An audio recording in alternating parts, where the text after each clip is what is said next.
The snake which cannot cast its skin has to die. As well the minds which are prevented from changing their opinions, they cease to be mind. Blessed are the forgetful, for they get the better even of their blunders. One must be a sea, to receive a polluted stream without becoming impure. When you stare into the abyss stares back at you. I obviously do everything to be hard to understand myself. The real world is much smaller than the imaginary. The worst readers are those who behave like plundering troops. They take away a few things they can use, dirty and confound the remainder, and revile the whole. If a man has character, he has also his typical experience, which always recurs.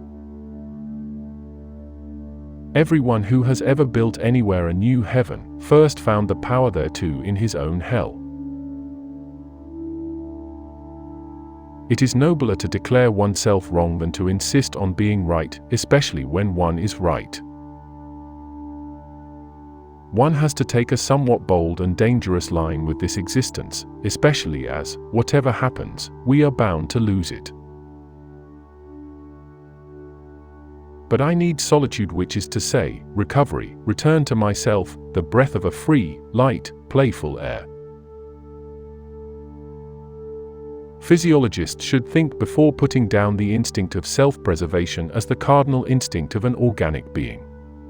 A living thing seeks above all to discharge its strength. Life itself is will to power. Self-preservation is only one of the indirect and most frequent results.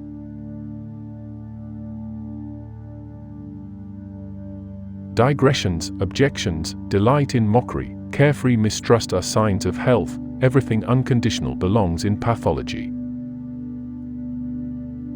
A nation is a detour of nature to arrive at 5 or 6 great men, yes, and then to get around them. Your educators can only be your liberators. My genius is in my nostrils. Those who hear not the music think the dancers mad. The familiarity of superiors embitters one, because it may not be returned. He who has a why to live can bear almost anyhow. That which does not kill us makes us stronger.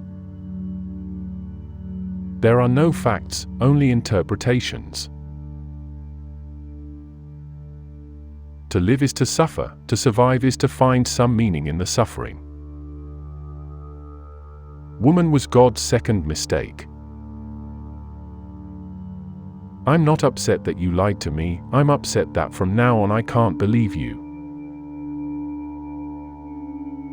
In individuals, insanity is rare, but in groups, parties, nations and epochs, it is the rule.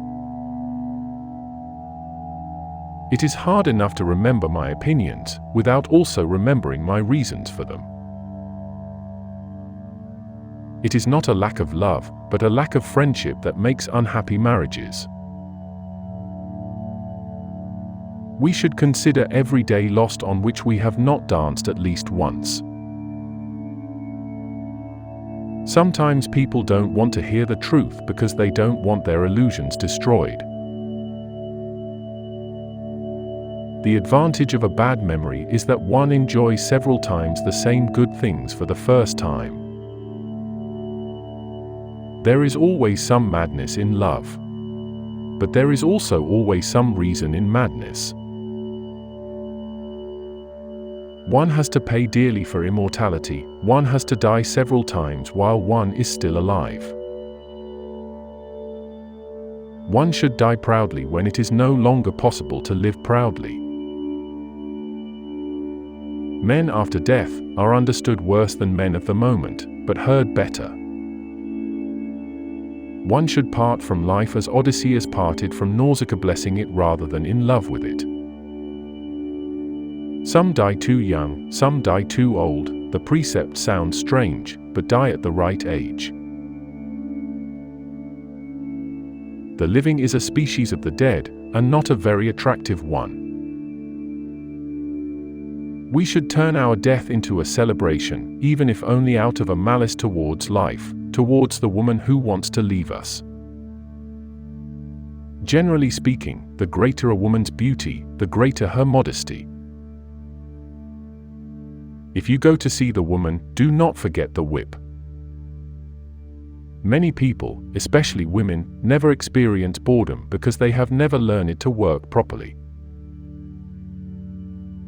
Let woman be a plaything, pure and fine, like a precious stone, illumined with the virtues of a world not yet come.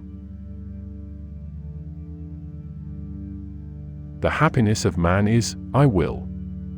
The happiness of woman is, he wills. Generally speaking, punishment makes men hard and cold, it concentrates, it sharpens the feeling of alienation, it strengthens the power of resistance. We can never comprehend the depths of gloom of night in the light of day.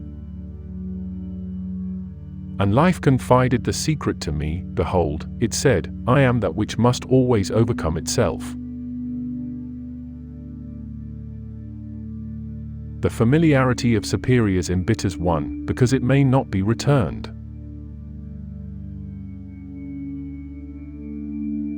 The mother of excess is not joy but joylessness. I want to teach them what is understood by so few today, least of all by those preachers of pity, to share not suffering but joy. Back then you carried your ashes to the mountain, would you now carry your fire into the alley?